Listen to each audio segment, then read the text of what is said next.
Hey hello welcome back to our channel vlogs by Sara.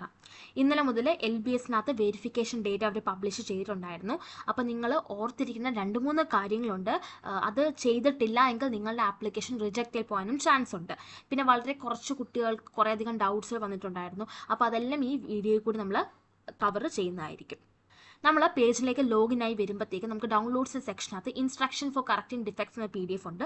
നിങ്ങൾക്ക് just ഒന്ന് download ചെയ്തിട്ട് എന്തൊക്കെ കാര്യങ്ങളാണ് ശ്രദ്ധിക്കേണ്ടത്, അപ്പോൾ ആ ഒരു ബേസിക് ആയിട്ടുള്ള ഐഡിയ കിട്ടും. അപ്പോൾ നിങ്ങൾ ജസ്റ്റ് ഒന്ന് ഡൗൺലോഡ് ചെയ്ത് ആ ഒരു PDF ഒന്ന് വായിക്കാനും ശ്രദ്ധിക്കണേ. നമ്മൾ LBSൽ ലോഗിൻ ചെയ്ത് കഴിയുമ്പോഴത്തേക്ക് നിങ്ങൾക്ക് ഈ ഒരു പേജ് ആയിരിക്കും കാണാനായിട്ട് പറ്റുന്നത്. കണ്ടോ, date confirmation status not confirmed, rank list not published എന്നും, അലോട്ട്മെന്റ് സ്റ്റാറ്റസ് നോ അലോട്ട്മെന്റും, പിന്നെ വെരിഫിക്കേഷൻ സ്റ്റാറ്റസ് അക്സെപ്റ്റഡ് പ്രൊഫഷണലി എന്ന് പറഞ്ഞായിരിക്കും കാണിച്ചിട്ടുള്ളത്. അപ്പോൾ ഇവിടെ നിങ്ങൾ കയറി വരുമ്പോഴത്തേക്ക് നിങ്ങൾക്ക് ആദ്യമേ ഫോട്ടോ അപ്ലോഡ് എന്ന് നിങ്ങൾ ശ്രദ്ധിക്കുക.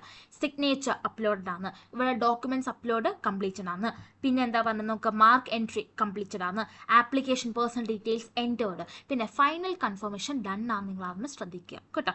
പിന്നെ അക്സെപ്റ്റഡ് ഡേറ്റ പബ്ലിഷ്ഡ്. അപ്പോൾ എല്ലാവരും നിങ്ങളുടെ ഫൈനൽ കൺഫർമേഷൻ ഡൺ ആണ് എന്നുള്ളത് നോക്കണം. അതുപോലെ തന്നെ ഡേറ്റ കൺഫർമേഷൻ സ്റ്റാറ്റസ് ഇപ്പം നോട്ട് കൺഫേം, നമ്മൾ കൺഫേം ചെയ്ത് കഴിയുമ്പോഴായിരിക്കും അവിടെ കൺഫേം എന്ന് പറഞ്ഞാൽ വരുന്നത്. അപ്പോൾ നിങ്ങൾക്ക് ഇവിടെ വ്യൂ അക്സെപ്റ്റഡ് ഡേറ്റ എന്നൊരു ഓപ്ഷൻ കാണാനായിട്ട് പറ്റും. അപ്പോൾ നിങ്ങൾ ഇതിലേക്ക് ജസ്റ്റ് ഒന്ന് ക്ലിക്ക് ചെയ്യുക. ഇവിടെ നമ്മൾ എൻറ്റർ ചെയ്ത് കഴിയുമ്പോഴത്തേക്ക് നമുക്കിവിടെ ബേസിക് ഡീറ്റെയിൽസുകൾ കാണാനായിട്ട് പറ്റുന്നത് ഡേറ്റ് ഓഫ് ബർത്തും റിലീജിയനും, പിന്നെ റിസർവേഷൻ കാറ്റഗറി ക്ലെയിം ചെയ്യുന്നവരാണോ, പിന്നെ OIC കാറ്റഗറി വരെ. അപ്പോൾ അങ്ങനത്തെ ബേസിക് ആയിട്ടുള്ള കാര്യങ്ങൾ ജസ്റ്റ് ഒന്ന് നോക്കുക. ഇതിനകത്തെല്ലാം തെറ്റുണ്ടായെങ്കിൽ നിങ്ങളത് മെൻഷനും കൂടി ചെയ്യണം. അതുപോലെ തന്നെ നിങ്ങളുടെ ഫോൺ നമ്പർ കറക്റ്റോ, നിങ്ങളുടെ Gmail ID നിങ്ങൾ അടിച്ച് ശരിയാണെന്നോ, അല്ലെങ്കിൽ നിങ്ങളുടെ പേരിൽ അവിടെ മിസ്റ്റേക്ക് വന്നിട്ടുണ്ടോ, എന്തെങ്കിലും ഉണ്ടായെങ്കിൽ നോട്ട് ചെയ്ത് വെക്കണം. നമുക്കത് ലാസ്റ്റ് നമുക്ക് മെൻഷൻ ചെയ്യാം. ആൻഡ് ഇതിന് ശേഷം നമ്മൾ താഴോട്ട് വരുമ്പോഴത്തേക്ക് നിങ്ങൾക്ക് marks code in relevant subjects കാണാനായിട്ട് പറ്റും. അപ്പോൾ നിങ്ങൾ ഫസ്റ്റ് ഇയറിൻ്റെ സെക്കൻഡ് ഇയറിൻ്റെ മാർക്ക് നിങ്ങൾ ടൈപ്പ് ചെയ്ത് കറക്റ്റ് ആണോ അല്ലയോ എന്ന് നിങ്ങളാകുമ്പോൾ ചെക്ക് ചെയ്യുക. ഇൻ കേസ് നിങ്ങൾക്ക് ഇംപ്രൂവ്മെൻറ്റ് എക്സാം വന്നിട്ട് നിങ്ങൾക്ക് മാർക്ക് ചേഞ്ച് ഉണ്ടായെങ്കിൽ നിങ്ങൾക്ക് റിമാർക്സിന് അവിടെ നമുക്ക് അപ്ലോഡ് ഡോക്യുമെൻറ്റ്സ് എന്നൊരു ഓപ്ഷൻ ഉണ്ട്. നിങ്ങൾ അത് ജസ്റ്റ് ഒന്ന് ക്ലിക്ക് ചെയ്യുക. ഇവിടെ ക്ലിക്ക് ചെയ്യുമ്പോഴത്തേക്ക് നമുക്ക് document type mark list of revaluation, അപ്പോൾ ഇങ്ങനത്തെ ഒരു പേജ് കാണാൻ പറ്റും. അപ്പോൾ നിങ്ങൾ എന്ത് ചെയ്യുക, നിങ്ങളുടെ ഫയൽ ചൂസ് ചെയ്തിട്ട് അപ്ലോഡ് ചെയ്യുക. അപ്പോൾ നിങ്ങൾക്ക് അപ്ലോഡ് ആയി ഒരു ഗ്രീൻ കളർ ആയിരിക്കും ആദ്യം കാണാൻ പറ്റുന്നത്. നേരത്തെ നമുക്ക് ഒരു റെഡ് കളർ നോട്ട് അപ്ലോഡ് എന്ന് പറഞ്ഞായിരിക്കും കാണുന്നത്. വൺസ് നിങ്ങൾ അപ്ലോഡ് ചെയ്ത് കഴിഞ്ഞാൽ നിങ്ങൾക്ക് ഇങ്ങനത്തെ ഒരു ഗ്രീൻ സിമ്പിൾ കാണാനായിട്ട് പറ്റും. ആൻഡ് ഇവിടെ നമുക്കൊരു PDF-ൻ്റെ ഒരു സിമ്പിളും കൂടി വരും. അപ്പോൾ മനസ്സിലാവും നമ്മളുടെ അപ്ലോഡഡ് ആയിട്ട് ഉണ്ടെന്ന്. നമുക്ക് ഇംപ്രൂവ്മെൻറ്റ് മാർക്ക് ആഡ് ചെയ്യണമെന്നുണ്ടെങ്കിൽ നിങ്ങൾ ആദ്യമേ അപ്ലോഡ് ഡോക്യുമെൻറ്റ്സിൽ കയറി നിങ്ങൾ ആദ്യമേ അത് അപ്ലോഡ് ചെയ്യുക.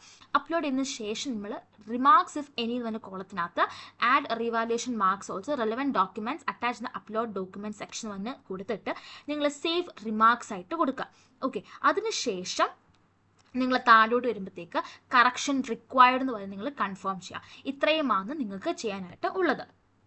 ഇഫ് ഇൻ കേസ് നിങ്ങൾക്ക് ഇവിടെ റിമാർക്സ് LBS റിമാർക്സ് വന്നിട്ടുണ്ട്, ഇപ്പം ഇവിടെ ഒന്നും കൊടുത്തിട്ടില്ല, അല്ലെങ്കിൽ ചിലപ്പോൾ LBS റിമാർക്സ് പറയുക നിങ്ങളുടെ ഈ ഒരു ഡോക്യുമെൻറ്റ് ക്ലിയർ ആയിട്ടില്ല എന്നുണ്ടെങ്കിൽ നിങ്ങൾ അപ്ലോഡ് ഡോക്യുമെൻറ്റ് ആ ഒരു സെക്ഷൻ അവർ പ്രൊവൈഡ് ചെയ്യുന്നതായിരിക്കും. അപ്പം നിങ്ങൾ ആ ഒരു കറക്റ്റ് റെലവൻറ്റ് പൊസിഷനിൽ നിങ്ങൾ നിങ്ങളുടെ ഫയൽ അപ്ലോഡ് ചെയ്യുക. നിങ്ങൾ അപ്ലോഡ് ചെയ്തതിന് ശേഷം ഹോം പേജിൽ താഴോട്ട് വരുമ്പോഴത്തേക്ക് നിങ്ങൾക്കൊരു ഡോക്യുമെൻറ്റ്സ്, നമ്മൾ എന്തൊക്കെ ഡോക്യുമെൻറ്റ്സ് അപ്ലോഡ് ചെയ്തിട്ടുണ്ട് അതെല്ലാം ഇവിടെ കാണാനായിട്ട് പറ്റും.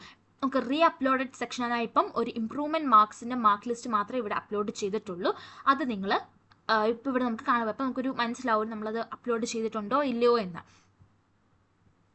ഇപ്പം നിങ്ങൾക്ക് റിമാർക്സ് വല്ലതും ഉണ്ടെങ്കിൽ നിങ്ങൾ ആ ഒരു റിലവൻറ്റ് ഡോക്യുമെൻറ്റ് മാത്രം അപ്ലോഡ് ചെയ്താൽ മതി. പക്ഷേ അതിന് കറക്റ്റ് PDF തന്നെ അപ്ലോഡ് ചെയ്യുന്നേ എന്നുള്ള നിങ്ങൾ ഉറപ്പ് വരുത്തേണ്ട കാര്യവും കൂടി ഉണ്ട്. അപ്പം നിങ്ങളുടെ ഡോക്യുമെൻ്റ് അപ്ലോഡ് ആയോ അതോ ഇല്ലയോ നിങ്ങളത് കൺഫേം ചെയ്തിട്ട് നിങ്ങൾ എന്ത് ചെയ്യുക, നിങ്ങൾ വ്യൂ അക്സെപ്റ്റഡ് ഡേറ്റ വെച്ച് കയറി വരിക. എന്നിട്ട് കറക്ഷൻ റിക്വയർഡ് എന്ന് പറഞ്ഞ് കൊടുത്തിട്ട് കൺഫേം ബട്ടൺ ക്ലിക്ക് ചെയ്യുക. ഇത്രയുമാണ് നമ്മൾ ആക്ച്വലി ചെയ്യേണ്ടതായിട്ട് ഉള്ളത്.